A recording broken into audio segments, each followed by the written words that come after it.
most, and they know their children best. I'm here on behalf of Alliance Defending Freedom. ADF is the largest legal organization that advances our God-given rights, including the right to direct the upbringing and education of our children.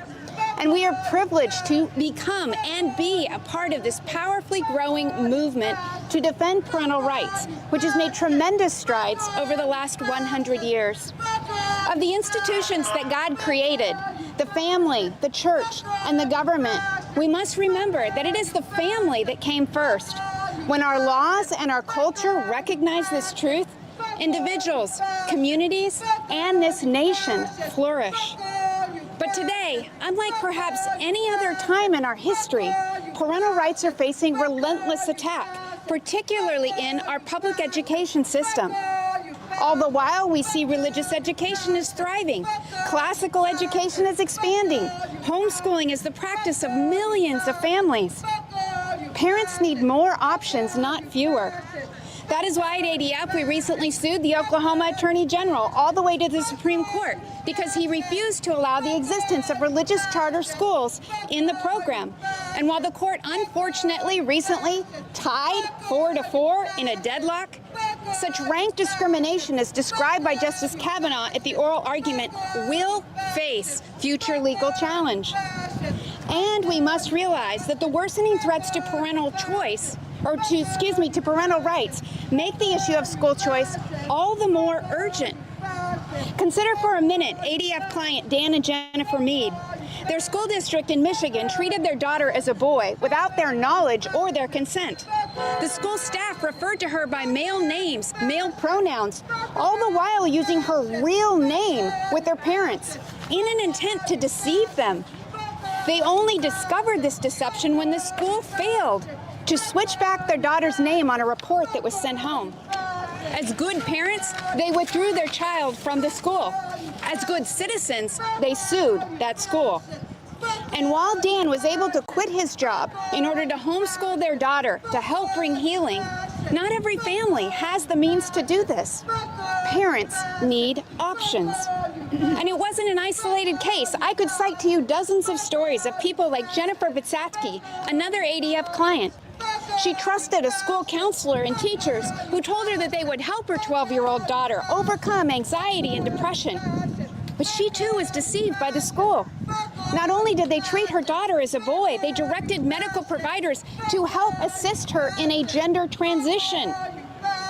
Thankfully, Jennifer too was able to afford an alternative which drew her daughter to a Catholic and enrolled her in a Catholic school. But again, not every parent has this option. Parents need options. When a child is indoctrinated in class under anti-American ideology, when they are forced to endure extreme sex ed curriculum, when they are forced to share a locker room with the opposite sex or denied help to overcome gender confusion, parental rights are violated, and that fundamentally hurts our children and our nation. This is why at ADF, parental rights are of the highest priority. It's why we must expand educational options. It's why we sue school districts, and lots of them right now. It's why we're calling on Congress to pass the Families' Rights and Responsibilities Act, and it's why we work with state lawmakers to pass laws that protect the rights of parents to shape their children's hearts and their future, not just when they're at home, but when they enter those schoolhouse gates. We will not rest. Those up here will not rest. Those in this movement will not rest until the court reaffirms that parental rights are fundamental rights of the highest order in our constitutional system. And mark my words, we will win this battle for our children and for the sake of future generations. God bless you, and may God bless the Society of Sisters 100 years ago today.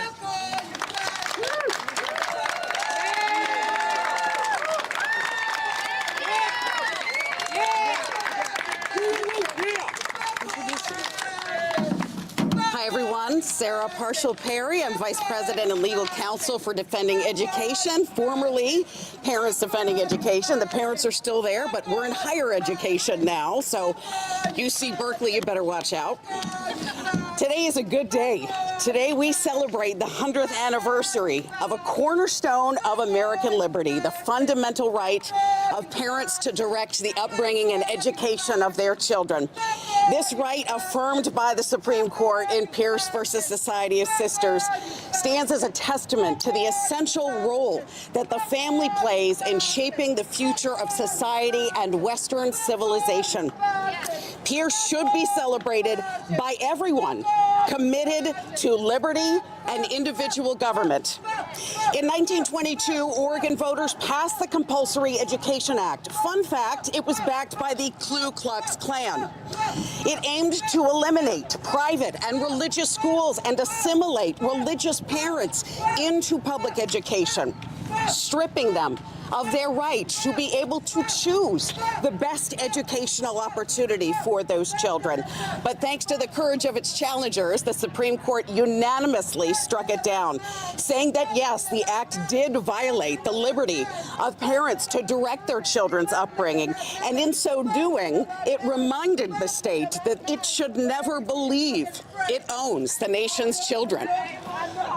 American children belong to their parents, and parents alone are the best suited, not government officials, to make decisions regarding those children's education, moral development, overall well-being, and upbringing. Pierce wasn't just a legal ruling. It was a reaffirmation of individual liberty, rights that are parental, pre-political, natural, and existent since the dawn of civilization. Pierce echoes throughout history to this day, 100 years later. It and its progeny stand to secure the primacy of parental rights to raise our children according to our convictions. Parenting, as Justice McReynolds reminded the nation in the related case, Meyer versus Nebraska in 1923, is among the privileges long recognized at common law as essential to the orderly pursuit of happiness by free men. But today, parental rights are under unprecedented attacks.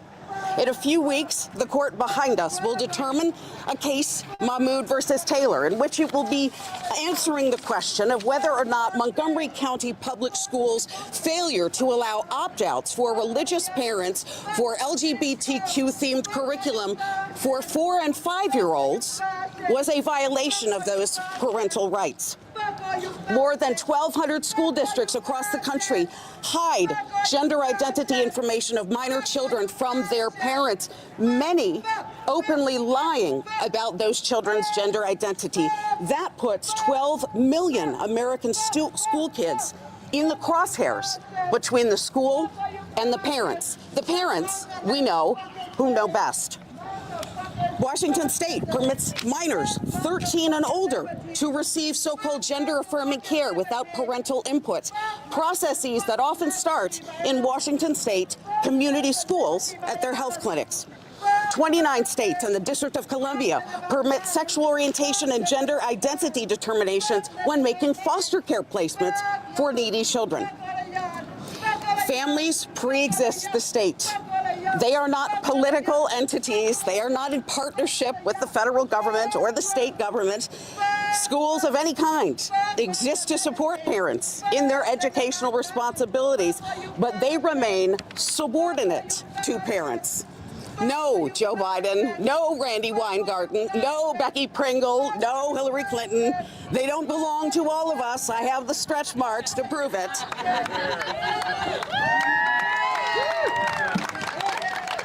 Let us carry forth today the legacy of Pierce. Let us stand firm in protecting parental rights.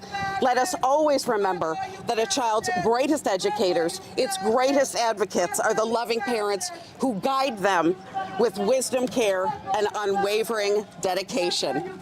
Thank you.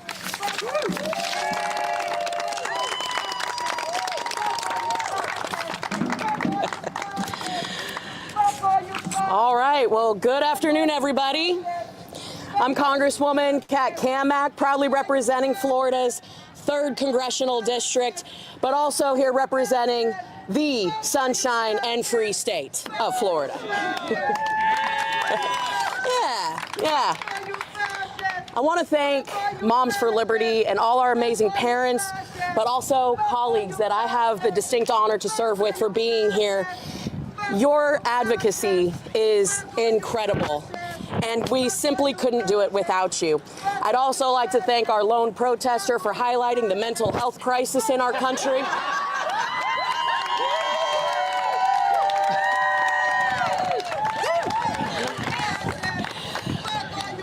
Bless your heart, as we would say in the South. You know, it was just 100 years ago that the Supreme Court issued a landmark decision in Pierce versus Society of Sisters that delivered a clear and powerful message. Children are not mere creatures of the state. In doing so, the court affirmed that a parent's role in guiding their child's education is not only essential, but also constitutionally protected. Parents are not obstacles to children's education. They are the foundation of it. Silencing a parent's voice is not only wrong, as we're seeing here today, but it is harmful to our children. No one knows a child better than their parent. Not a school, not a government agency, and certainly not a bureaucrat. Now, as an expectant mother, I'm about a little over 7 months along, and only the 14th woman in history to give birth while serving, I feel this truth more deeply than ever. Protecting our kids does not start when they take their first breath. It starts in the womb. The love, the responsibility, and the duty that come with raising a child are profound. And it is not something that can or should be outsourced. As Tina and all of the amazing Moms for Liberty have stated, we do not and will not co-parent with the government.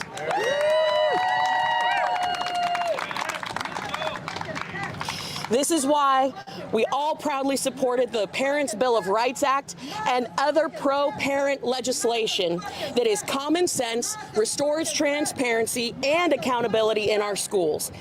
Legislation that is built on the 5 key pillars that safeguard parents' rights to know what is being taught in schools, what the reading material is, to be heard, and to see school budgets and spending, and to protect their children's privacy, also being updated on any activity at the school. This is common sense. This is what we support.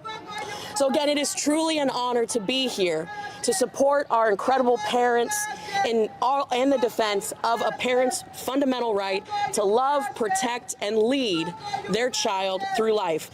Secretary McMahon, thank you for your leadership and being absolutely a courageous woman of faith and determination. Together, we will all shape a better future for generations to come.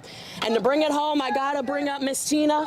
She's gonna lead us in a little chant. So hang out for just a sec. Come on. I think we'll close out today. I want to thank everybody for coming today and joining us, but let's leave with a good old USA chant to drown out our friend over there. USA! USA! USA!